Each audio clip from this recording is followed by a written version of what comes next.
Ready when you guys are. What is up, everyone? Welcome back to the BS Podcast. I'm Brandon. And I'm Steven. And today we have a special guest.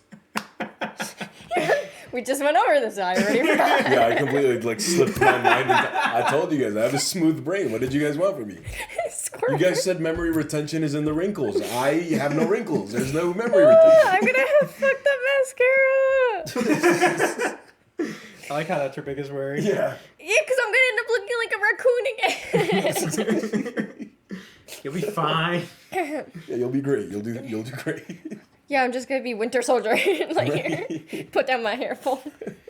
Oh, man. Today we have special guests. I'm keeping all of If this. we can get to that part. My name is Anna. I'm that one's girlfriend. There we go. Not Brandon Stevens. I was going to be like, So I'm like, I don't think they understand where I'm pointing There's no from. orientation. Everyone's probably confused as to what's happening right now. Oh my god. So welcome, everybody. Today we're going to be talking about the Immigrant Special from, We're going to be talking about the Immigrant Special? We are the On number Immigrant 3 Special. with a Coke. Yeah, the Immigrant Special made it sound like a meal. That's the first thing that came to mind. Let me get the Immigrant Special and they just throw tamales on a pizza, dude. We're going to be talking about our lives with parents who immigrated to America and how we grew up with it, if we can get past this whole intro part. Yeah, what it's like growing up with immigrant parents, going through expectations and all that. Big differences between culture and what it was like growing up here, because it's definitely a big difference. Yeah. I'm assuming my parents grew up getting beat. So Me too. Right. Definitely. Yeah. Same, but my parents definitely did. I mean, because they brought that with them. Yeah. Because as a kid, it was just you either do it or you're gonna get hit with the chancla. Yeah. Or the belt. Or the belt. Or wire. Whatever. Shot at me. No. It's whatever's in the vicinity. Yeah. Yeah, I was such a bad kid because I remember one time my dad was trying to discipline me and he was disciplining me with the belt. And I don't know why, as a child, I had all the nerve and audacity of a grown-ass man that went to jail. Because I looked my dad dead in the eyes and went, harder. And then... That's kinky, but No! Ew, no! I was 5! That's where it starts. Yeah. Daddy issues start there. No, and you brought it out early. But that's the best part. My dad was like, okay, this obviously is not going to work because she's a little shit. So that's when my dad was like, okay, now I shall try using words and logic. Right. Versus scaring it into her. But, yeah. Your mom also used weapons of whatever's nearby. Yeah, my mom would just anything that she could get nearby. But I think it's also just, I grew up it's so commonplace because I even remember my mom going oh, you don't have it bad. I once got beat by a wire hanger. And I'm like, how's that better? Yeah, it's not I'm yeah, you guys realize that's not the flex you think it is. It was generational trauma. It's not the flex at all. You guys shouldn't even be saying that to me, actually. It's very much that generational trauma of just keep going. It's very being disciplined like that is very normalized within you know communities outside of America. Over here, it's very, you get hit once, someone calls the cops, and then it's done. That's it. They're Dunzo, use your words, and I completely get that. I think we said Beetlejuice so much. Back to whatever the fuck we were doing. What were we talking about? Getting beat. Yeah, the normalization outside of in other countries, it being a viable source of discipline. Yeah. I get it. I know people who have been beat and never do bad things ever again. Yeah. It's understandable. I definitely see that because I have, so on my mom's side, between me and the second oldest in in our generation, it's 10-year difference. And she grew up never getting hit anything or only verbal reprimands and stuff. And she is such a spoiled, rotten child. But then it's I also don't know if that might be a product of she grew up she grew up separate and stuff. But sometimes I really think, honestly, I was maybe they should have just whacked her upside the head a couple times and maybe. It reminds me of all the jokes that the comedians do. Oh, yeah. Where it's who was it? I think it was Russell, whatever his name Russell is. Peters? I think it was Russell Peters. One of them was he was Indian? afraid of getting beat by his parents, and he went to his white friend's house, and then It was white Russell friend Peters. It was Russell Peters, and the white friend was why are you scared? Just tell him that you'll call whatever the child services. Oh yeah, now I remember this. Yeah. And he's like, and then his dad threatened him the next time. He's like, I will call child services right now. He's like, okay, dial the number. And he's like, he doesn't know the number. And then the second time he goes to his friend's house, does the same thing. The friend gives him the number, and then when his dad tries to beat him again, he's like, I know the number this time. He's like, okay, it's gonna take 5 minutes for them to get here. Within those 5 minutes, somebody gonna get hurt real bad. That's the line. That's the line that I remembered. But it's kind of also sad that that's so a normalized thing. Yeah.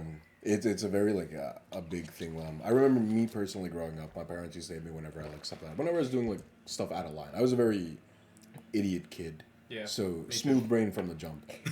So now that I have like a little brother, he's like 15, 16. It was very different watching him not get hit growing up. Yeah. But he's also turned out okay. So it really is like a mixture of like environment and everything because for him, like when he was like younger, they and then me and them had a conversation like, you can try to talk to him. Maybe it'll work out that way too because talking sometimes is enough. Kids are smarter than we give them credit for. Like, no, definitely.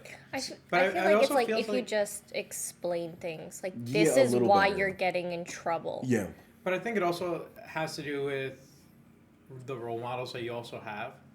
Because, I don't want to put anybody on the spot, especially my parents, because I am, but, they're hypocrites.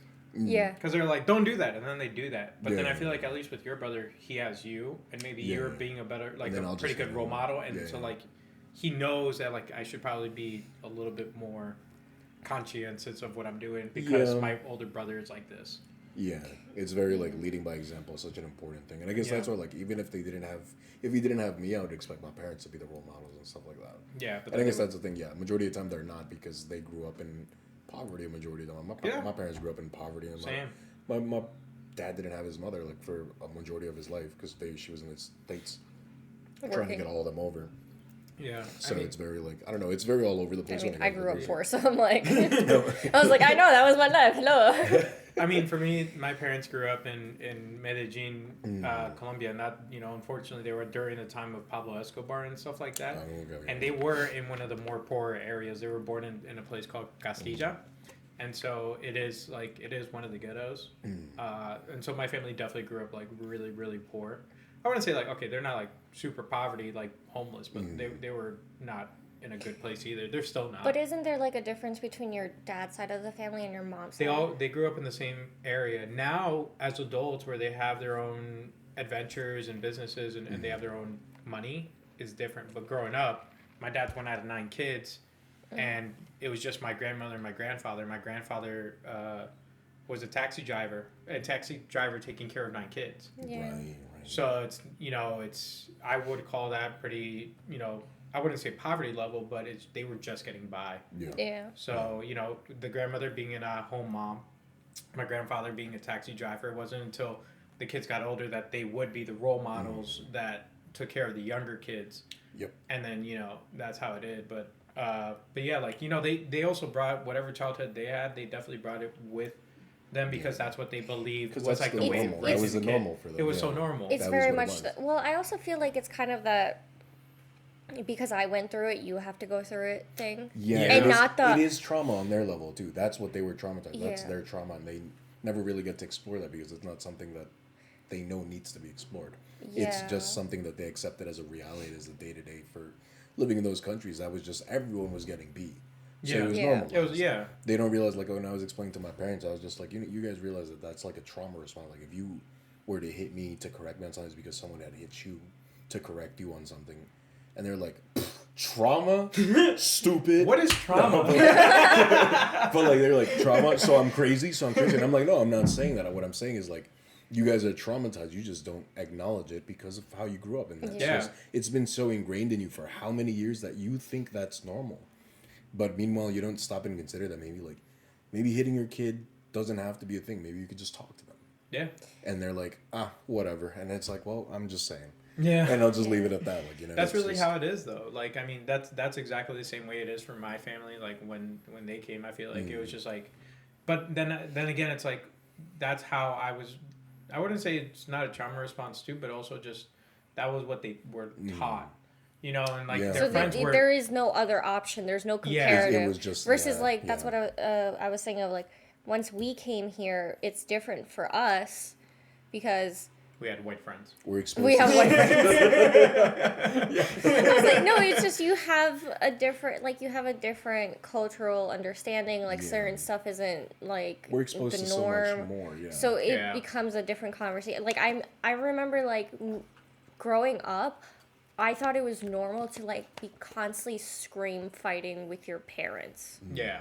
I thought that was normal. That me and my dad didn't have like a good relationship. Me and my dad constantly were butting heads. It wasn't until like after like a bunch of family stuff happened and then like obviously now I'm an adult and I like had a conversation with him and now we're able to have that dialogue and I was just like, why couldn't we just have had this when I was a kid? But then at the But same it's also the understanding that even now when I try to explain things to him, like he's just never gonna understand. But that's just being stubborn. No, It's a it's just mixture he of each other, doesn't that's have like- the like There is no context of other- it. Yeah. Yeah, you're Because the one there's a language barrier between me and him because like he speaks mainly Ukrainian. And you speak mainly English Mainly with English. Ukrainian like being And I know next to it, but yeah. not as not as I know native. enough, but it's like I can't even certain like terms like if I try to explain to him like depression or something, the concept of depression doesn't exist. Yeah. For them, it's just suicidal. Yeah. That's it. I It's, mean, that's the same thing with my family. Like, but then there's no like understanding of like there's stuff that happens before a person gets to this point. Yeah. It's like kind of those things. It's like and Well, that's a old school kind of thinking Yeah. too, because it's like I would say until recently, like even my family would be like mental illness doesn't fully exist, or it can't be as mild as what it is. Yeah. Because like there's so many levels to it, but they don't believe in like that mild to medium. It's just you're either crazy or you're, as you said it, like Yeah. you are suicidal and things like that. Like, but Yeah. there is no anxiety. There's no like anxiety and there is no depression. It's just like you're either happy or you're suicidal. So I Yeah. agree. Like they that's the treat same it like thing. it's a rich people thing. it's It's like it's an a accessory. luxury, dude. It's a luxury. I've had that No, said to yeah. me by like relatives. They're like, "Oh, you don't have depression. That's like some stuff like rich white people like in the Right. Americans do." And I'm like, that's not how this works. Right. It's like, oh, no, my favorite thing, and you know this, we joke about this all the time. And you tell your parents, it's like, oh, I'm depressed. And they're like, stop being depressed. And you're like, Yeah. magically, I'm solved. Go outside. Poof, gone. Gone. Depression. Be in gone. the sun. Anxiety. Be in the sun a done. little. Be in the sun a Go little. be in the sun. Touch grass, asshole. I mean, Go play with your friends. sometimes. How are that's- you? Does help. How Does are you help. going to be depressed if you're living this good life? And I'm like, Right. it's like, It's like interesting. Yeah. They're not mutually exclusive. Yeah, truly. I remember the first time I discussed like my depression with my parents. I was just like, I broke down completely in front of them because I was like at the edge of it. I was just like, damn, I already tried to kill myself in high school. I was like, this was me going back into like this deep dive in depression, and I was just like, I was not good. yeah. I was not good, guaranteed. After like my whole breaking up with my ex-girlfriend, like whatever, I was going through it, and I told them, and I was like, that was the first time they actually listened to me because it was the first time I just started bawling, and I was like, I'm not happy at all. Yeah. Like, I know I tell you guys this and you guys kind of brush it up, but like, I'm truly, right now, this is it. If I don't do something right now, then I guarantee you guys, like, something will happen, and I don't think I could stop it if it goes any more than this. And then that's when they all took it into consideration, because I had a family member recently pass away during that time period, and that's when they took it into consideration a little more, and they're like, they talked to me about it, they helped me find a therapist, they were like, I'll pay for the Yeah. thing, and I was like, no, it's okay, thank you guys for helping me, like, and then that opened up, like, this whole mental health discussion that wasn't there before, because before it was brushed off, but now that it turned into, like, this very serious thing, and I was just like, no, I think I need you guys to understand what it is I'm going through, because if you guys continue brushing it off, then, like, I don't know where else I could turn to, you know? This is my house, this is your house, we all live here together, and you guys are my family. Why wouldn't I be able to discuss this kind of stuff with you? And that opened up the door to, like, speaking about mental illness and them learning a little more about it, going out of the way to talk about it and stuff like that, which also led to my brother now openly being able to say that he has, like, anxiety issues and he's also very sad. And now it was easier for them to, like, accept that he was, like, not okay. Yeah. Yeah. And then he was able to, like, we signed him up for therapy, and now he's doing a lot better. So it's all, like... I don't it, have like, that. Question. I don't have any of that. With my family, like, I hide so much from my family. Right. I get treated like a child still, and it's like it sucks. So I really hide a lot because it's like no matter how many conversations I have with my family or how I bring about these conversations, they still treat me like as if I'm a kid and that anything I have isn't real. And it's like, you know, they might listen to me for a minute, but then at the same time, they'll pull out that immigrant thing and they're like, but stop doing that. We had it worse too. And not even we had it worse. They're just like, well, stop. And I'm like, how do you stop feeling? Like, that's almost, it's you already know. You've been there for some of these conversations. It's like, well, if you're feeling sad, stop. And I'm like, that's not how the shit works. Yeah.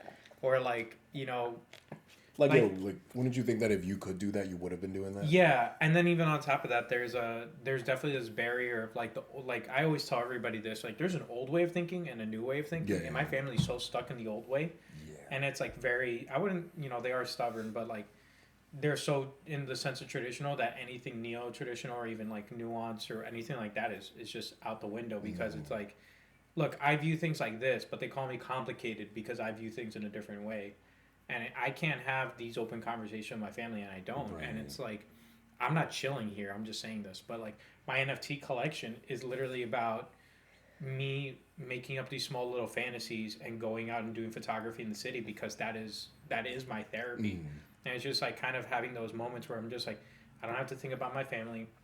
I don't have to think about work. I don't have to think about school or, like, anything like that. I can just be out there, be completely blank, and just kind of like just experience the city and just experience the things that are around me. And that's why I do my photography. That's why I do street photography.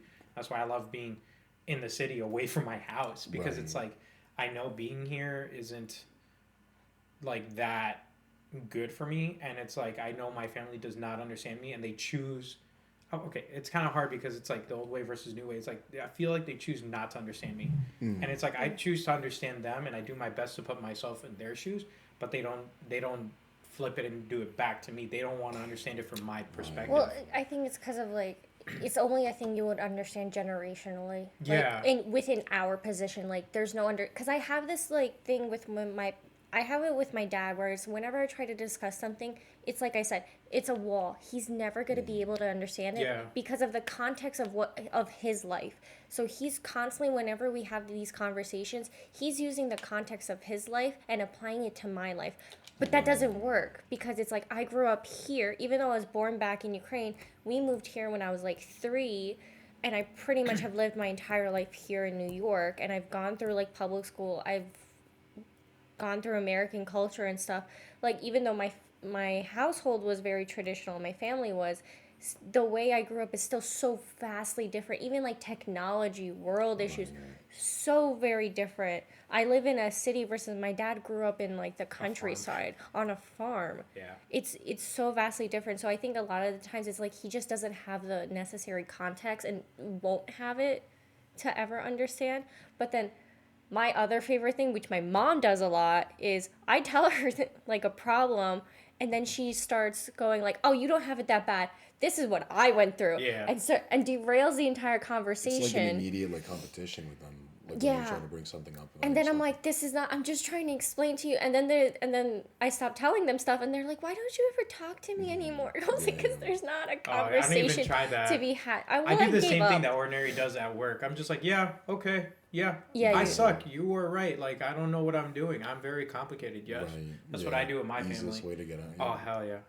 Yeah, and I've been doing that since I was interesting. Now that I'm hearing you guys say it, it really does sound like you the got mindset. I definitely. I'm 100%. I'm like so grateful for how open my parents are to a lot of things, which brings up a funny story that I'll tell you guys in a bit. But what I was gonna say is like, makes you think like how objective the way of living is in most other countries, where it's like very point A to point B, no time for any living in between. It's really just you do your shit as a kid, you do your job, and then you make a family. And then you keep the family alive until you die. And then there's gender roles in that too. Like the man has to be doing like so everything. Well, because it's also carpenter. Like I feel like the socioeconomic class that our families came from greatly impacts that. Yeah, because it's true. Like if you're struggling every day just to get food on the plate, you're not going to be thinking about all of these things because as a messed up way, like you don't have the luxury to think about it. So you might be getting traumatized. You might be going through depression and stuff yourself, but you're going to be like, I don't have time for this. I just need to. Yeah.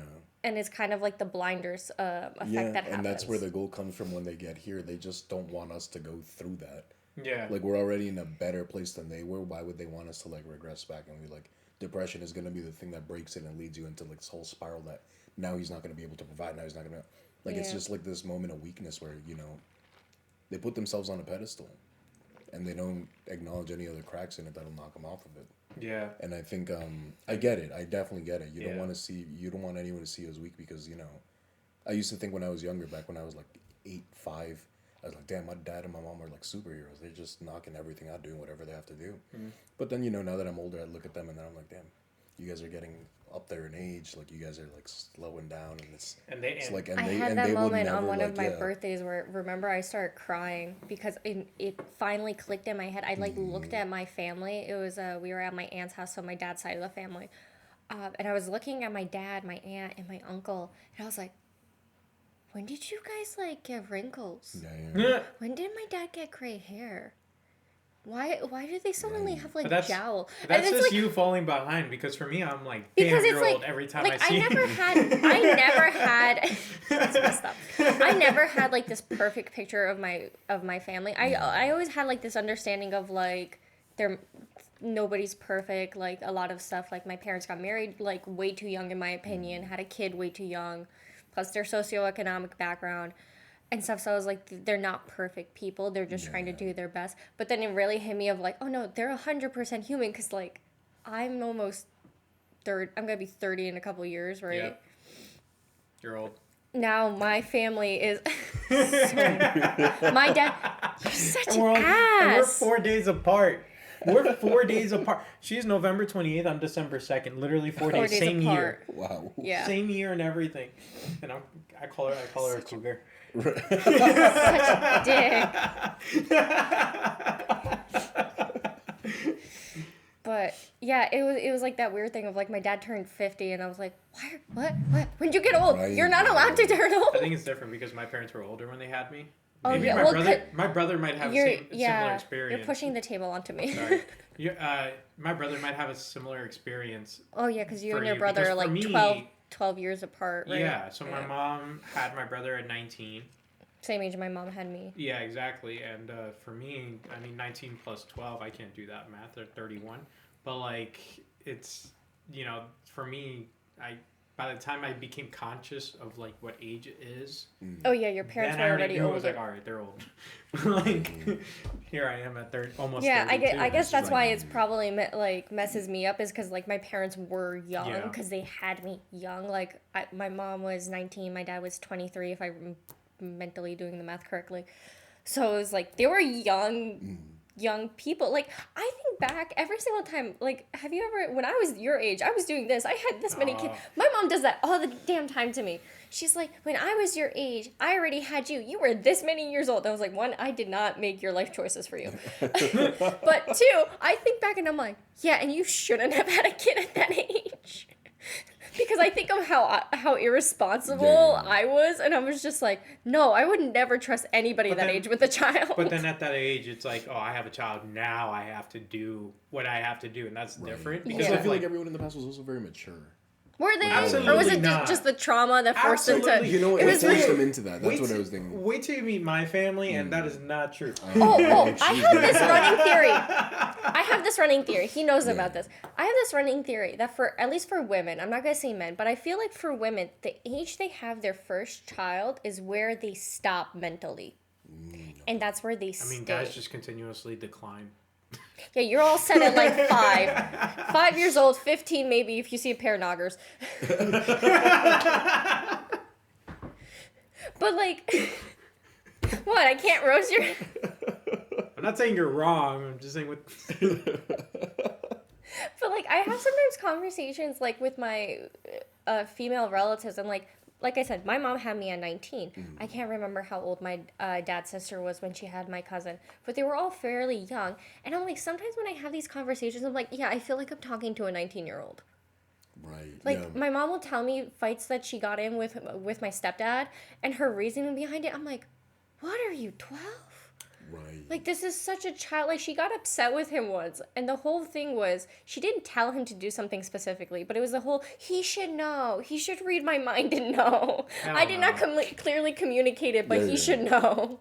And I was just like, but did you tell him? And she's like, no. So how do you expect him to know it? Right. He should know. And I'm like, that's not how this works. And guys, and I admit it, guys, we are stupid as hell. And in our relationship, she already knows. Like, if you don't tell me straight to my face what's wrong, I will literally never know. And that was the beginning of our whole relationship. She's like, but this, and that. I'm like, when the fuck did you ever tell me? I was like, she's like, you didn't notice? I'm like, right. No, like even the lovey-dovey parts, she's like, I was trying to be cute. And I was like, oh. And instead he'll roast me. And now he roasted her. But I feel like that's the Spanish thing. Like if you like somebody or love somebody, you roast the shit out of them. Yeah, that sounds about right. Yeah, because it's like, as Spanish people, we take your biggest insecurity and that's your nickname for now on. Yeah. Gordito. Yeah. Gordito, gordita, flaquito, flaquita. I don't know, Mono. My nicknames are cool growing up. They used to call me Torito because I was always like wide and strong. Yeah, no, like I remember these adults would be like, I'm sorry, Brandon, show them that thing, and they would just like put all their weight on my shoulders, and I would just keep them on my back and walk with like full grown adults with me. And they'd be like, what the fuck, Torito? Torito? No, for me it was Gordito. I was always Gordito. It's weird because I'm Negrito. Oh yeah. That used to be one of my nicknames. And that was the thing, because I'm the darkest one out of my whole family. So out of your cousins.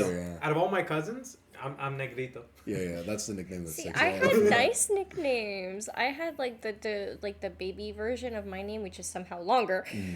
And then I had like Sunshine and Kitten and stuff. I had like nice names. You're lucky. Cute. We got the insecurities, and that is your nickname for now on. Yeah, I'm really thankful everybody in your family is just like either just calls me Anna or is like Anita. Like your Fina calls me Anita. Yeah. I'm like, thankful. Like nobody came up with it. Stuff with Ita is like the thing above that too. That's like also the nickname. Brandito. But I'm sorry. They don't do that what was me, your nickname?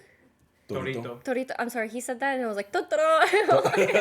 I thought of Tostitos first. Tostitos. That's because you didn't eat enough here. No, I did eat. Yeah. No, but I was gonna say that toro in Spanish means bowl. Yes, so I know. I know the explanation. Little bowl. I know the explanation. It's just the pronunciation. I was like Totoro. My brother's name is Juan. They call him Juan or Juancho or Juanito. Yeah, Juancho.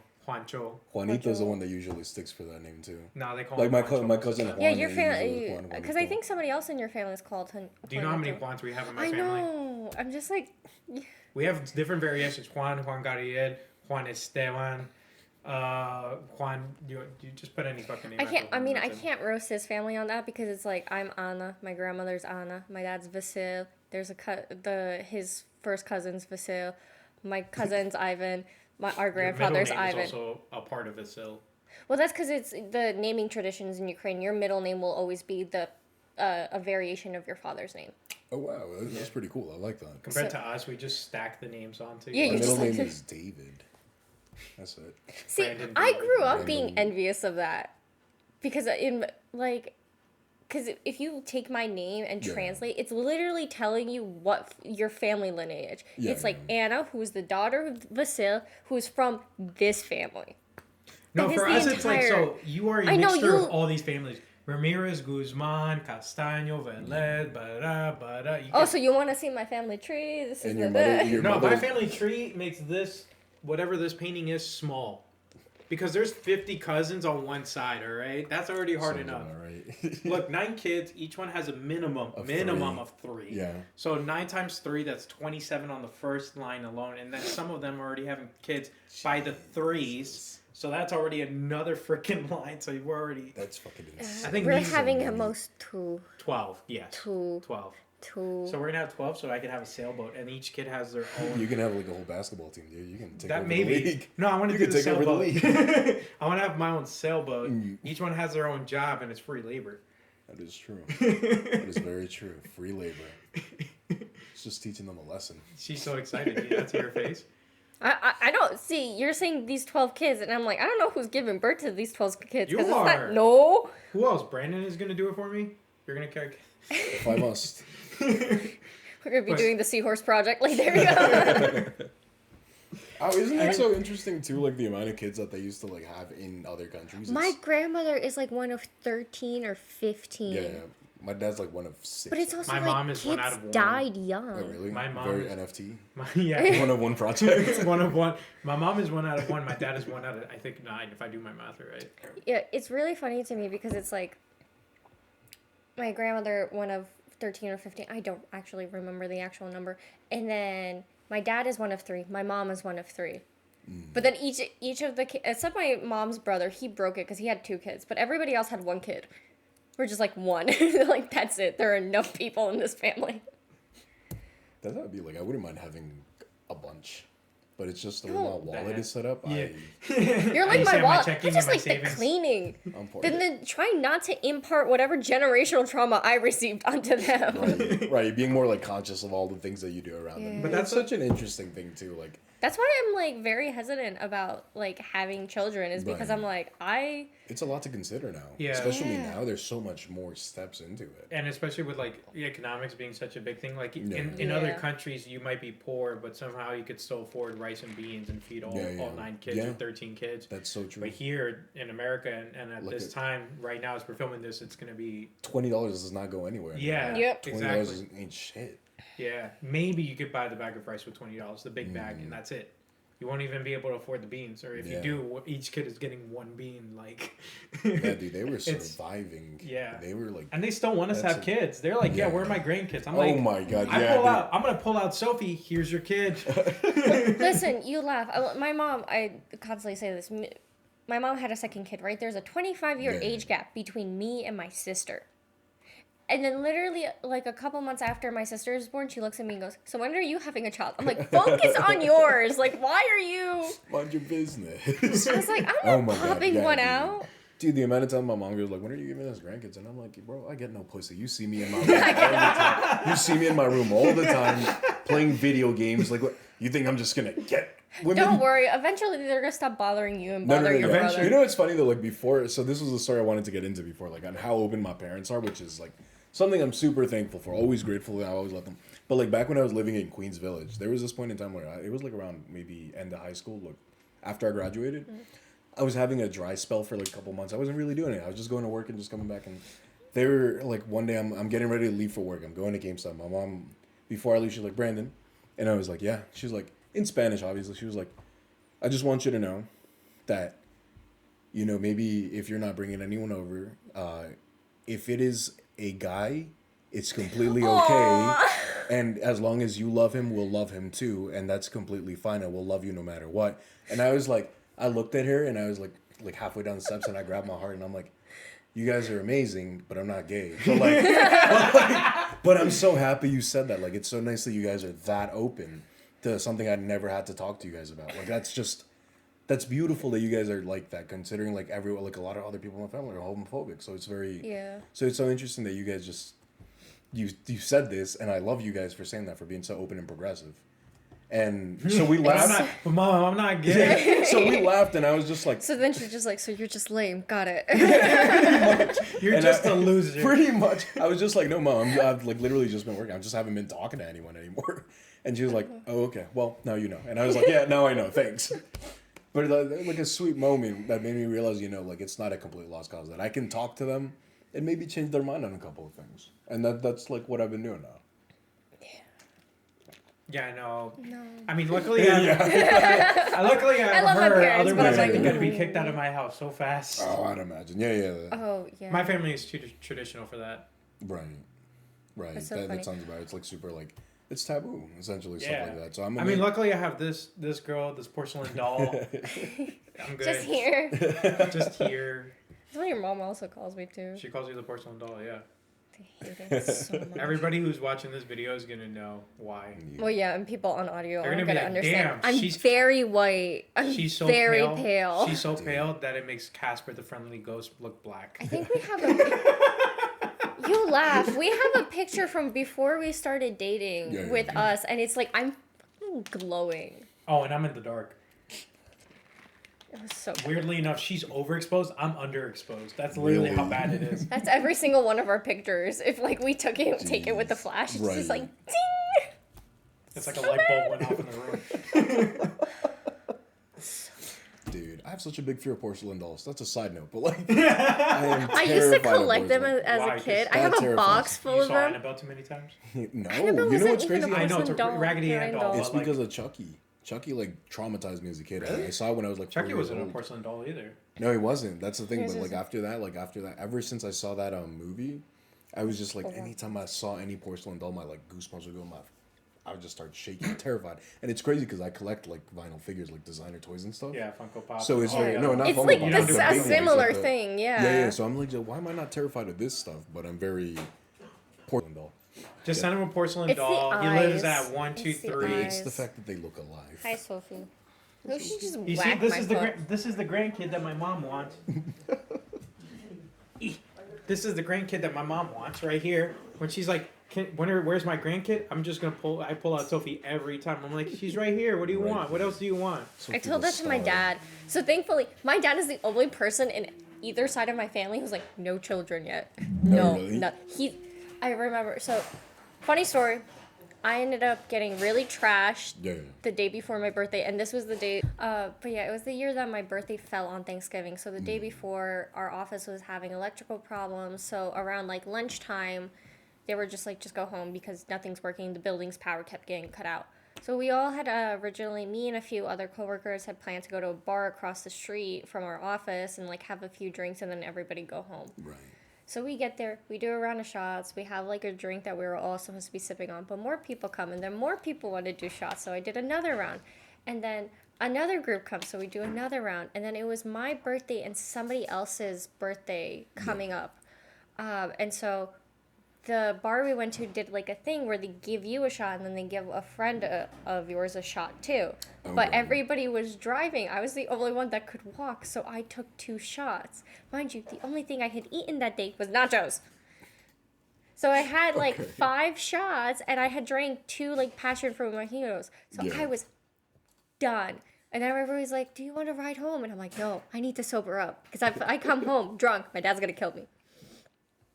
So I come home. The moment I pass the threshold of my apartment door, my body is like full system evacuation.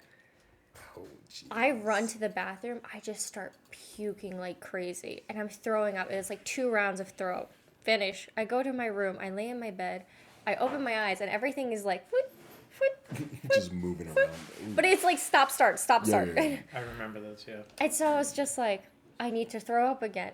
But I was sober enough in that time to be like, I can't walk because I will fall. Right. And in my room has like where the door is, it's like a little corner, and then I have a dresser right there. So I'm like, I'm either gonna whack into the wall or whack into the dresser and then bleed everywhere and die. That's where my mind automatically bleed everywhere, die.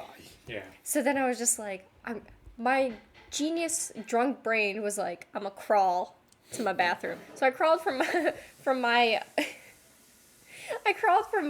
room to the bathroom. And then it's like, so it's my room, my dad's room, the bathroom. So as I'm crawling, my dad decided at that moment to wake up. And he's just standing in the doorway watching me crawl. And he's like, what the hell's going on? And then I guess he put 2 and 2 together when he started hearing me dry heaving into the toilet. But like I had puked up everything that was in my stomach. So now it's just bile and all that? There was no bile either. It was everything. It was empty. So, but like obviously my body was trying to get whatever alcohol out, but it couldn't. So my dad was like trying to give me warm water, and like he's laughing at me because he thinks the entire situation is hilarious. And I'm like flipping him off, cursing him out because I'm like, I don't need this right now. But he's just trying to help, right? Because he's like, I know this will help. But in that moment where I'm telling him to go somewhere or stick it somewhere, the toilet lid falls on my head. Oh no. Bonk. But after that, I was instantly sober, so it was great. Yeah. Bonk. It was bonk. No, what show was that? That was Dexter's Laboratory? It's so many shows. Like a lot of shows. Bonk. Yeah. But it was so funny because at the end of that, my dad was laughing. He's like, you remind me of the first time I got really drunk. And I was like, how old were you? He was like, 14. I was like, I beat you by 10 years. It's just like... But yeah, and then the next day was my birthday, and then I was hungover, and then that's when we got the thing. And my dad automatically was like, no children. No children. To this day, he's like, no. Yeah. He's the only person in the family that doesn't want to have kids. And her grandmother calls her, when are we going to have kids? Oh every day. Every single day. Kids. Oh, we'll babysit. My mom also does that thing. Oh, we'll babysit. Your mom does that too. She's like, oh, we'll babysit. Yeah, she babysits Sophie, and then she's like, yeah, I don't want, I'm good. Yeah, I didn't, not even that. I'm like, you traumatized and messed me up. Why am I going to leave my child with you so you can mess it up? No. Oh my God. That's so true, though. It's so interesting how far they push it, like kids and stuff like that. But I don't know why they have such a... Like, I don't get it. What is it going to do? That is the old-fashioned way of thinking, is what I'm saying earlier. Like, they want to continue the lineage. They want to continue this family tree. And so in order for that to happen, you know, your kids have to have kids. But then that was like the point back then, like living in poverty. Well, yeah, like I guess, like the family. It's either you do meth or you have kids. Like, you got two options. I just keep breaking this thing. That's so interesting, too. Like, I feel like also the poverty line when it comes to other play, like when they come here, they put that extra importance on like going to college because of it. Yeah. Where it's like, you know, the only escape out of poverty is going to school. Which is not true anymore. Yeah, maybe it was true back in the day, but now it's really I think when our like families came here, it was still true. Like in the 90s and like early 2000s, it was still true. But by the time we became adults, it was like, no, it's the biggest waste of money possible. I say with my 2 degrees. It's just it's so much more open to you don't need a degree anymore to get a job. You just need connections. Yeah, I mean, for me, it was like my family, I wanted to do music. I wanted to really do music, and I wanted to do like some arts. And I remember telling my family that, and they're like, okay, but what money are you going to make from that? That was literally their only concern, which I respect because I'm like, okay, I get it. Like, you guys want me to succeed. You guys want me to do good. Yeah. But you, like, the old-fashioned way of thinking, it's like, it doesn't matter how unhappy you are. It only matters how stable. As long as you're the breadwinner and making money. Yeah, as long as you're stable, then it's fine. Do whatever you need to do. It doesn't matter if you're happy or not. As long as you're stable, that's the part that really matters. So, I mean, that's how I grew up. So, like, when I went to college, I wouldn't say I was happy, but, you know, I did what I had to do in order to, like, make sure that they're happy. I don't know. That's when my, like, teenage rebellion finally, at, like, 20-something, I was like, I'm going to do what I want to do, and got a degree in philosophy and sociology. She got 2 degrees, none of which... With honors! And then, you know what I do? Title insurance. Yeah, that's how it goes, too. Like, getting a degree and then not getting it in the field that you got. It's so interesting. I was explaining to my parents because when I was going to college, I was not a school kid at all. I was an idiot. Smooth brain, again. Extremely smooth. I was like Would you say you're street smart, though? Yes. I guess, yeah. You are. Because it's like that argument of, like, if you're not book smart, you're street smart automatically. And I'm like, you could be both dumb in both areas. Say, I met people that are both not, like... I think street smart literally just falls under critical thinking. And I think that's what it's just critical thinking. If you can just think... then you're like ahead of the curve for a lot of situations. But then that's the thing, because I've met those people that are like street smart and can critically think, but then they have zero common sense. True. And then the other side, it's the same exact thing. It's like these people are so smart, but they have zero common sense. Common sense is not common, right? That's the thing. Yeah. But that's her favorite. That's her favorite I phrase. say it all the time at work. Common sense, not so common, especially with those attorneys that ask me, "Do you need a CO for a grill that's on wheels?" Yeah. Remember that you're on camera, girl. Oh, we're gonna. You can cut that out. You can cut that out. It's not. I'm not cutting that out. That's staying in. I'm cutting out all the disruptions. That's staying. But dude, yeah, like the whole so I'm not good at school like at all. When I was going there, I would fall asleep in class like that. I just was not good at it. Went to college for me like I did 3 semesters of college, so I was close to done.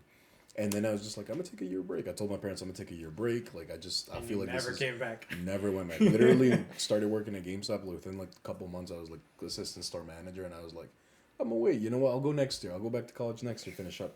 Then after that, I got a position at Adidas. Got a stockroom manager at Gap, and then I became paralegal. And it's just like I didn't take a traditional way. Yeah, I didn't take the traditional way. And I explain to them all the time. I'm like, had I stayed in college, I don't think I would have had the jobs that I have now. And I don't think I'd be in such a good position anymore. And bing, bang, boom, I didn't eat it. And they're like, well, I guess, it's more than one way now. Yeah. And I'm like, it really is. Like, it's just social media helps. Knowing how to talk to people helps. I can't do math, but I can sure as hell charm people off to get a job. I can sure as hell be like, what do you bring to the table, Brandon? I bring the fucking table. Right? I bring the building.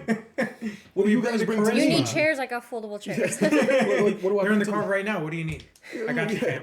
What do you bring to the table? What do you bring me? Why do you guys why do you guys deserve me? Pretty much, and then you take over.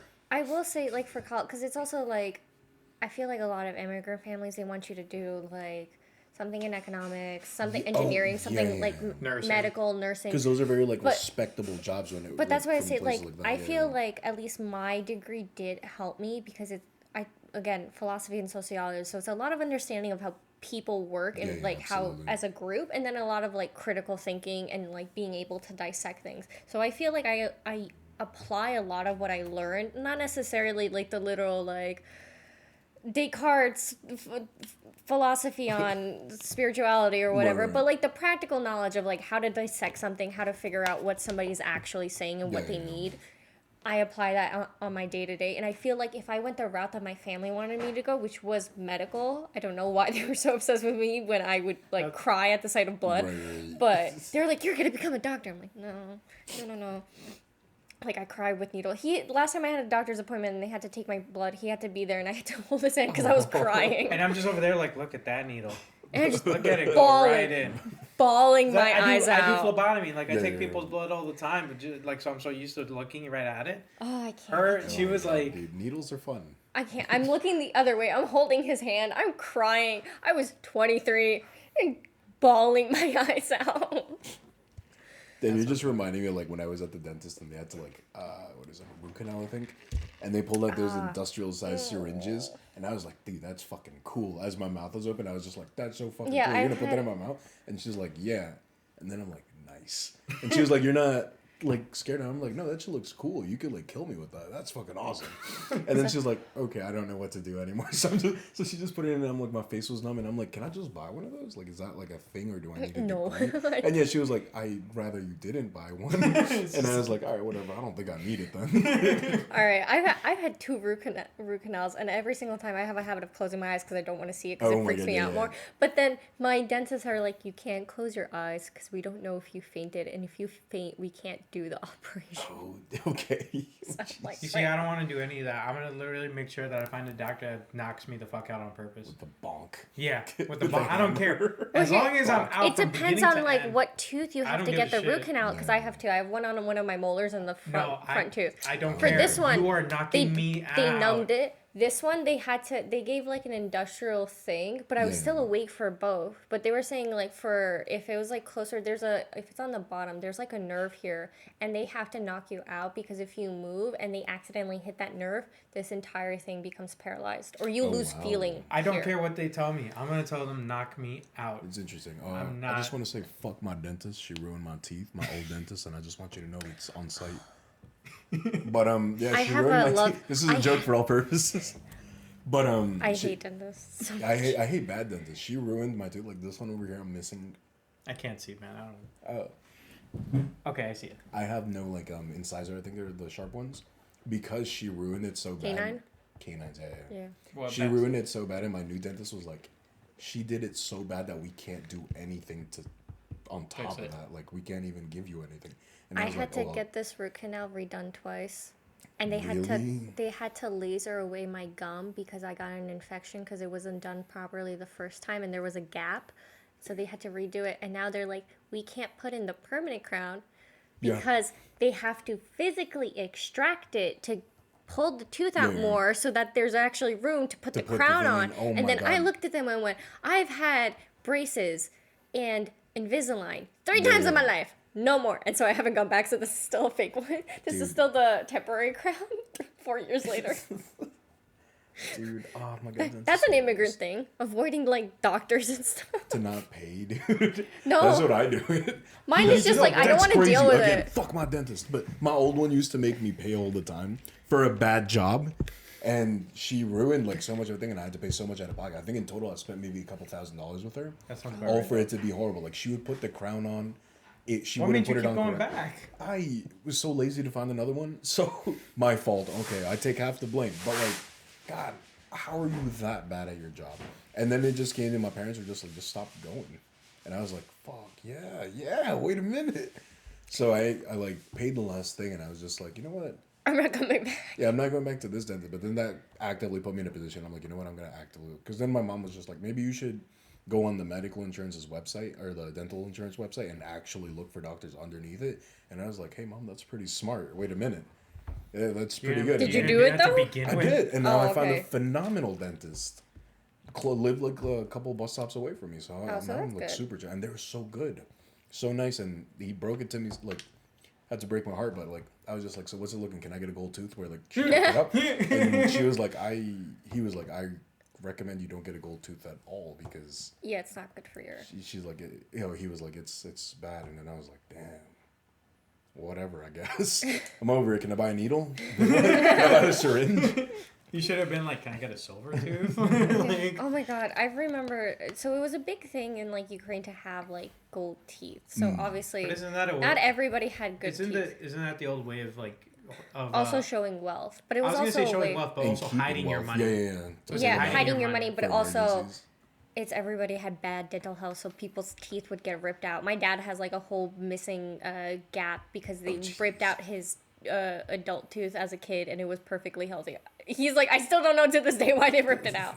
But like, so my aunt and uncles, they all had like gold teeth. Now they have like porcelain crowns and stuff like that. But I remember thinking that was so common, and then people would be like, your family's ghetto, why do they have great gold teeth?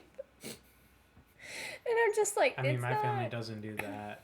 But like we do avoid the doctors, especially the older people avoid the doctors like crazy, because like they just until they're like on their deathbed. No, I wouldn't say that they're money hungry. Like they don't call the doctors money hungry. They just don't want to find out if something's actually wrong with them. Yeah, it's like this whole thing. If I go, they're gonna find something wrong. And it's like because there is something wrong. Yeah. And I'm really healthy. I don't have. It's like I'm really healthy. I don't have any problems. It's like, dude, you can't go up 2 steps without losing your breath. Like, what are you talking about? Unfortunately, my aunt, when I was like super duper young, I don't even remember how old I was, but I was young. My aunt passed away from prostate cancer, and she had the signs of it very early, and they could have caught it very early, but she ignored all of it and didn't go. Right. And then by the time they found out, it was already like stage 4. They're like, there's nothing we can do. That is such a thing, like not showing. Again, I think that leads back to not showing weakness, like not even giving anyone the hint that you're not okay. It all stems back to that. Yeah, like they just don't want to. Dad too. Her dad had a heart attack, and he avoided the crap out of it until the very last minute. Okay. Funny side story. Wait, you want to do the side story or no? Which one? The catheter. Let me explain the whole situation. Yeah. So what happened? I come back. This was when we were still in college. I come back. My dad's I got into a fight with my dad. What the fight was about wasn't relevant. He then goes and takes a shower. He comes out, starts complaining that he's having searing pain in his back into his shoulder. And then I'm like, oh, well, what did you do? And he's like, I don't know. I've been having this pain on and off for like the past couple of days. Because he works in construction. So he's like, oh, I think I pulled something loading the car with the garbage from the last job he was doing. And I was like, okay, well, maybe we should go to a doctor. If it's hurting you that bad, maybe you have like a slip disc or something, right? Because the way he's describing it, I think it's a thing. He's like, no, it's just a pinched nerve. It'll go away. Which, a pinched nerve, you still need to get medical attention for. Absolutely. But the logic, right? So I'm like, okay. And I tell him, I'm like, if it keeps getting worse or if it gets worse or if it hurts really bad, like, just let me know. And like, we'll go and do like to the hospital or set up an emergency appointment first thing in the morning. I go to bed. I get woken up at 2 a.m. My dad is throwing his phone in my face. I'm like, I don't know what's going on. I pick up. It's my aunt. My aunt is a nurse. She goes to me. She's like, call the ambulance right now. Your dad is having a heart attack. I'm like, okay. So I call the ambulance. The guys come here. They check my dad out. And they're like, yeah, he's having a heart attack. We're going to call ahead to make sure they're ready for the surgery. And they're like, if you need anybody, please call them now. So I call him. We rush. He gets there right as they were taking my dad out. We rush all the way to the hospital. We get there. I'm freaking out because I don't handle stress well. Right. I'm just calm as hell. He's calm. I'm just like, okay. He's just there chilling, right? And obviously, I have to act as the translator because my dad's comprehension of English is very poor. And so I'm translating it, and they tell me, hey, we're gonna put a catheter in the groin area. My brain did not know that there's more than one type of catheter. I thought it was like, the traditional catheter when you're like paralyzed or in a coma and you can't pee, so they put a catheter so you can pee. So I told my dad that. He goes white as a sheet, jumps up and goes, I'm fine. I'm not having a heart attack right now. I am good. He's whatever sign of fear he had of the heart attack disappeared. Meanwhile, but this man was fear crying. Getting the catheter was there. So scary. His face is so white, and I'm just sitting there like she and I was calm, and I was like, and I went, are you okay? Like, yo. And I'm like, what did you tell your dad? She's like, that he's going to get a catheter in the groin. And I'm like, no! He's going to get a catheter in his leg next to his groin. It's going to go. There is no way that your dick is connected to your heart like that. I didn't know! Just imagine the way to get. Well, I mean, technically, for some men, the way to get to their heart is their dick. Right. Not in this case. But listen, I didn't know there was another type of catheter. That's not where this story ends, just right? A tube. A catheter is just a thing that goes. Listen, I didn't know. Right? So they take him, they wheel him away to surgery. He gets the operation done. We're waiting. The surgeon comes out and he's like, it's a good thing. If it was another hour, your dad wouldn't have made it. We wouldn't have been able to perform the surgery because he had a blockage right where the valve was. Yeah, two blockages. They found two. Wow. One was 95? Or so. It was one was 90 and the other one was 95%. He had two almost complete blockages. Yeah, and the one that was dangerous is because it shifted, which was what the pain was right. The valve was opening and closing. Yeah. That's where he has his stents. He has two stents. Yeah. Yeah. But the surgeon comes out, explains this, and I'm like, oh shit, my dad almost died. And how old were we? 22? I don't remember. I was 22. We were 22. I had to think about that.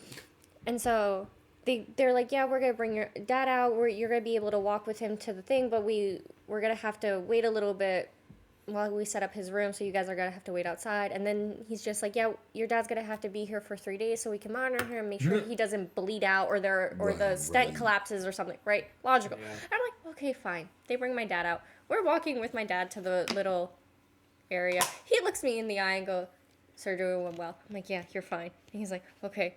So I can go home now, right? I'm like, no. He did not want to be there with me. Right. And I'm like, no, you have to stay. They have to watch you for 3 days. And he's like, why? I'm fine. They did the surgery. I'm like, so you don't die. I'm like, what do you mean? Why? And I'm just there, like, I'm so comfortable in the hospital, so I don't care. Oh, and he's just like trying to get out. And and then after the day we come home from the hospital, they were like, you cannot lift more than 10 pounds. This man, I guess because he was like getting cabin fever being in the hospital, was like, I'm gonna clean everything. Lifts his entire bed and starts vacuuming under it. I'm like, you're not supposed to be lifting anything heavier than 10 pounds. But it's very much, and then now he's on all these medications, and now whatever he's taking for his blood pressure isn't working because it's constantly up and down, up and down, up and down. And so I tell him, tell your doctor when you go and have your like yearly checkup that it's not working. He's like, okay. Every single time he comes back and I'm like, did you tell the doctor? He's like, no. Okay, but let's be, as a medical person, I'm going to be honest. It's not that the medication don't work. It's just he doesn't follow what he's supposed to do, which is different.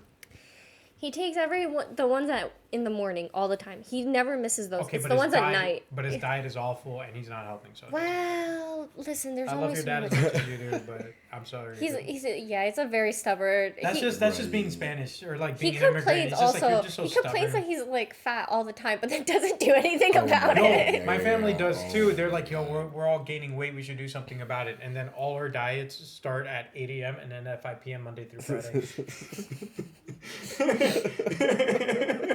That's how it goes. That's the diet. It's 8 a.m. to 5 p.m. Monday through Friday. But what diet? There's exactly. That's the like point. She's like, oh, I'm gonna cut out stuff, and is like eating like a ham and cheese sandwich. Like, well, that's what I'm saying. But that's before 8 a.m., so it doesn't count. Oh my god. Like one salad is not gonna save you. Two might. Two might. Yeah, It's like so weird because it's like I don't know.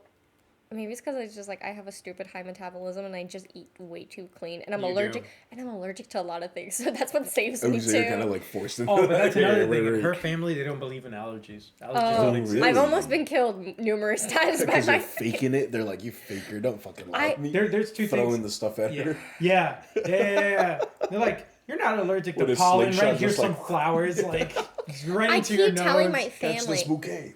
No, this is how stupid it is. I am horribly allergic to pollen from lilies. From pollen from lilies. Yeah. Horribly allergic to it. Like I get the asthma reaction from it. And so I kept telling them this and they didn't believe me. So I just had to finally say I hate lilies and they stopped giving it to me. I'm like, what the like so you'll believe that but not the medical condition? I mean, my family is the same way, but not with, I wouldn't say medical conditions, but with fear. Yeah. Fear doesn't exist. No, you and spiders. Me and spiders, me and cockroaches, I can't. But here's the thing. It's like, no, but fear in Spanish culture doesn't exist. There's no such thing as fear. It's like, you can do it. Stop being a girl. Stop being a wimp. And I'll be like, but sea macho. Yeah, sea macho. Sea macho. Stop being so. Be a man. Yeah, that's really what it is. I don't know about you, but like, yeah, they're like, stop being scared. Just do it. I'm like, I'm going to die if I do this, and they're like, no, you're not. Just do it. Dude, he did that to me though once. You did that to me. I know. We jumped off a bridge together. No. It was the one that we got into a fight about. I thought it was the bridge one. No. It was when we went to the Poconos. So I've almost drowned like 8 times in my life. So now I have a very bad fear of deep water. If I can't touch the ground, I panic. And I also, I can swim, I just can't tread water. So obviously the most important thing about swimming, I cannot do. So I remember we were in the Poconos once, and he was like, just jump into the deep end. I'll be here. And I'm like, no.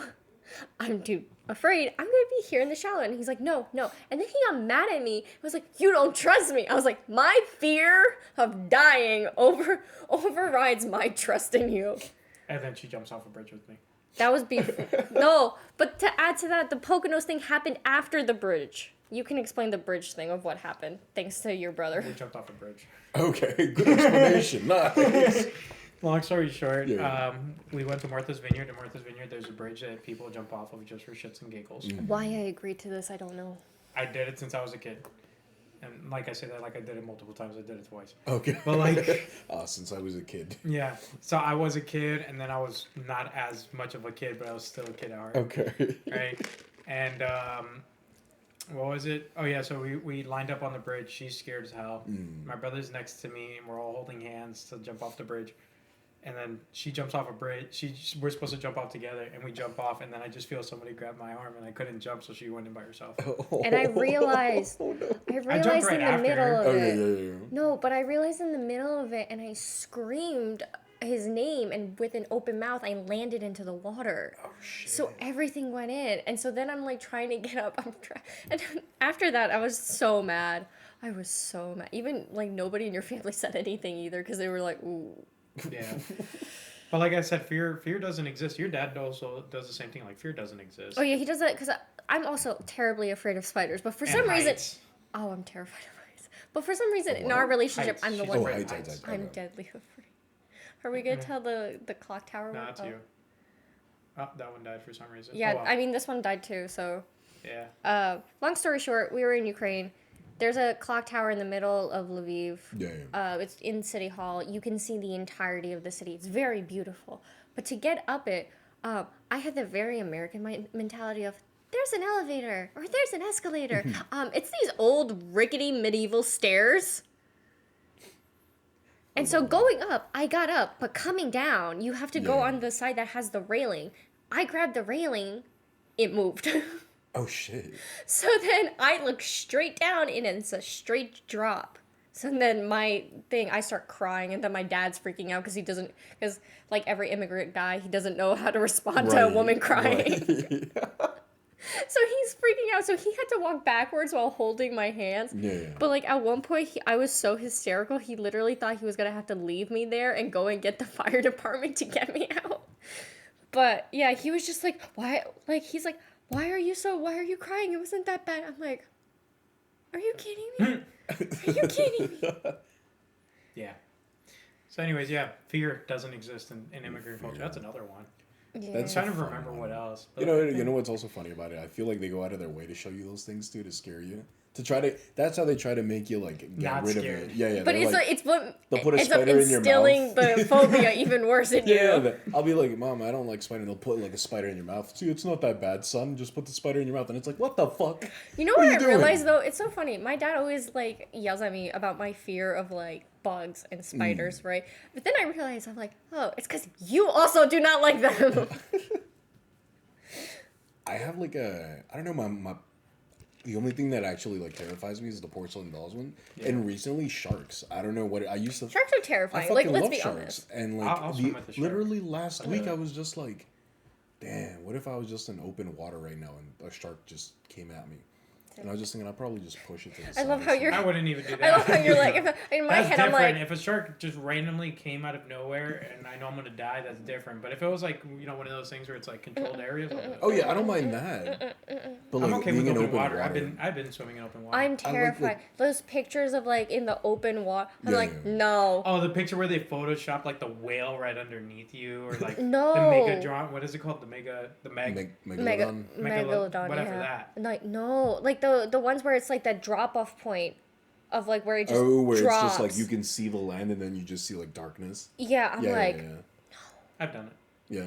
I'm so terrified. Well, it's also probably because, again, I've drowned almost several times, and I dive. I put head first. I'm in. I can't. It terrifies me so much. I think of everything that could possibly go wrong, and I'm like. I mean, there's so many things down there that you don't know, so that's fair. But like, I'm like. I'll swim I'm not diving that far deep. The bottom of the ocean is God's Steven art page. It's just like all there. It's all his Rule 34 stuff.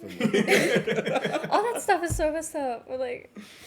No, yeah, like I don't mind. I like the idea of swimming in open water. Now I just don't like the idea of being there with a shark, like romantically. That's so random.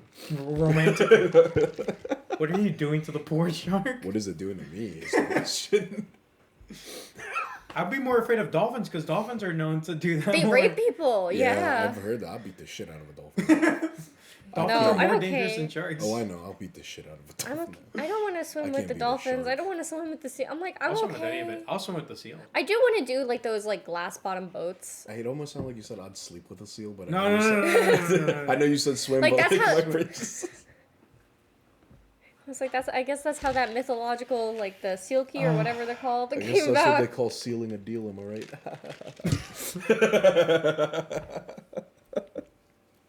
Oh my god. Now for some reason I'm picturing a baby seal prostitute. What? Why am I the messed up one when he's the one? Both of you are messed up. What are you talking about? Don't give me that look like you haven't said more messed up stuff. Oh, I have, but not like that. Anyways, back to the immigrant special. Oh yeah. But I feel like immigrant ingenuity is something else. Oh, absolutely. People really, people from other countries come up with the best things to solve just random things. But at the same time, it's the worst. Yeah. Because it's like, yo, you shouldn't be doing that. Like, that's illegal. They're like, it's yeah, gonna we know. work. Yeah, it's gonna work. We can do this. We can do this back in Colombia. Why can't we do it here? Right. Because there are laws. There are laws against that, dude. Exactly. It's so interesting, like, watching people, like, assimilate to day-to-day life. You're like, when my mom makes tortillas and stuff like that, she just throws it on the fire and, like, flips it with her hand, and it made me realize... Oh, yeah, the calluses. Yeah. And I'm like, you guys are just so much that. more resilient than, like, people here in the States. Like, I do it, and, like, my hands are kind of used to it, because when I was younger, I used to make them. It burns. But, like, yeah, no, it burns, but my mom will just be like, take it off the grill, grip it, like, with her hand, like, and she'll just hold it there, and, like, I'll just be like, what the fuck is wrong with you? How are you doing that? Witch! Bruja! Yeah. And, like, I don't know, it's amazing, like, the stuff that just...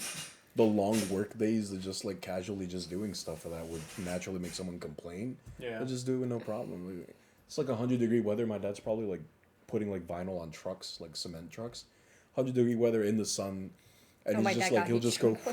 And then he'll just keep doing the job till it's done. And I'm like, dude, it's been, like, 15 hours. And he's or, like, all the cleaning that goes into your house. And then, like, now that I'm an adult, I live with my dad. So, of course, because I'm the girl, it's my responsibility. Right. I'm like, I don't know how my mom did this she would wake up at 6 and by 12 on a Saturday, everything was done. Laundry, everything, cooked a meal, everything's clean. And I'm like, it takes me 5 days to clean anything. I've been cleaning because it's the holidays coming up. And literally, it's like, I come home and from, like, I get home at 7 till, like, 10, I'm just cleaning and I'm just cleaning one room. But at the same time, she's also the same type of person that it takes a day to do her laundry, but 7 to 10 business days to fold it. Okay. Yeah. I mean, for me, I find it weird because my family has that thing where it's like a man should know how to do things. Yeah. And I'm just like, I was never taught how to do this. What do you mean fix the roof? How the hell am I supposed to fix the roof? And it's just like, what the hell? Like, one time I had this person come into the doctor's office. And this is the reason why now when my family's like, why can't you do this? I'll be like, because I don't know how to, and I don't want to end up like this guy. And this guy... It's a really kind of funny but sad story. It's funny but sad. This guy came into my office, and his leg was just shattered. His knee was gone, basically. And I asked him, how did you manage this? Because, I hear crazy stories every day in my office. So I'm like, all right, let's go. Right, what's this one? What is this What's another one? Yeah.